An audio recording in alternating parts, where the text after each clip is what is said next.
I'm old enough to remember when it was the conservatives who hated the Jews. Yeah.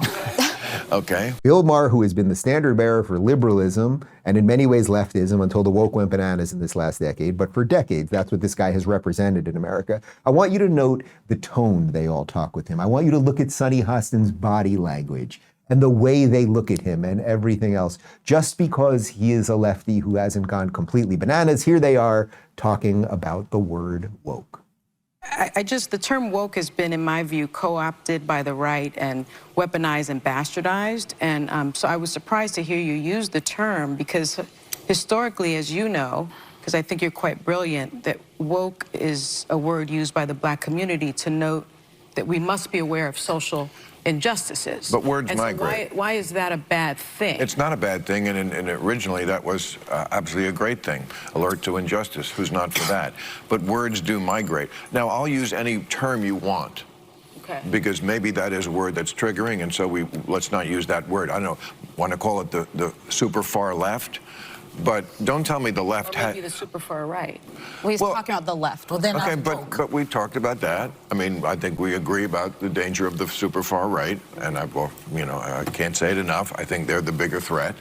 But don't tell me that the left hasn't changed. Mm-hmm. I mean, I'm old enough to remember when it was the conservatives who hated the Jews. Yeah. Okay, that was a joke. But, Too dark.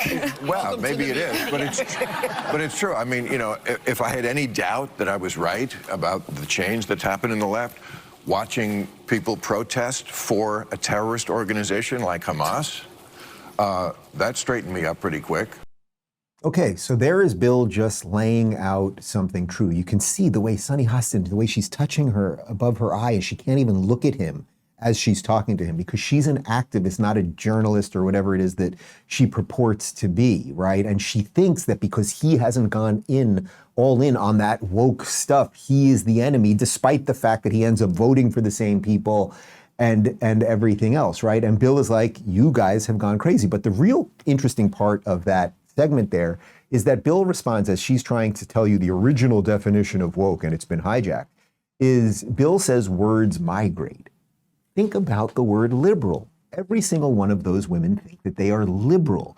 Liberal actually means that you believe in individual rights, you believe in laissez-faire economics, you believe in the light touch of government, right? That's what true liberalism is, classical liberalism, right? I think we've done this once or twice before on this show.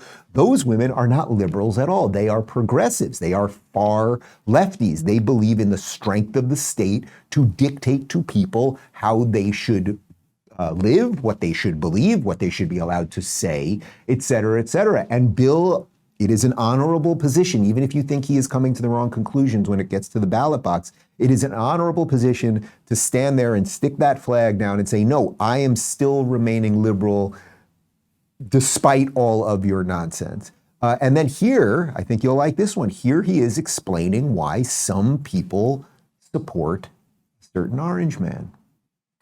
I think a conservative once said to me, what you guys in the liberal side of it don't get about Donald Trump is we don't like him either. Yeah. It's just that in this country, it's binary. I mean, gender may not be binary, but politics is. You only get two choices. And the stuff that they are afraid of, they see Donald Trump as a bulwark against, and that stuff is a lot closer to the home. It's like my kid is coming home from school and they're not allowed to tell me if they're transitioning. The school is going to take the side of the kid over the parent, stuff like that.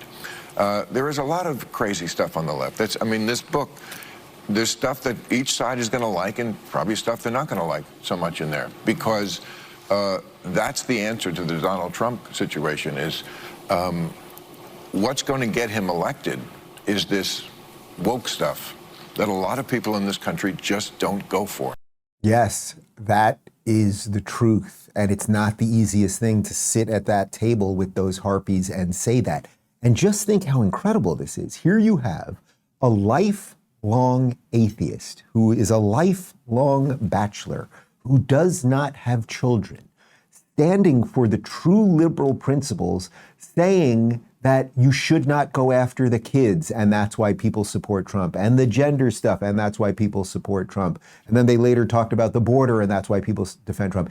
He's the one defending the family. The lifelong atheist bachelor with no kids is the liberal defending the family at the table with the progressive harpies. That is rather extraordinary.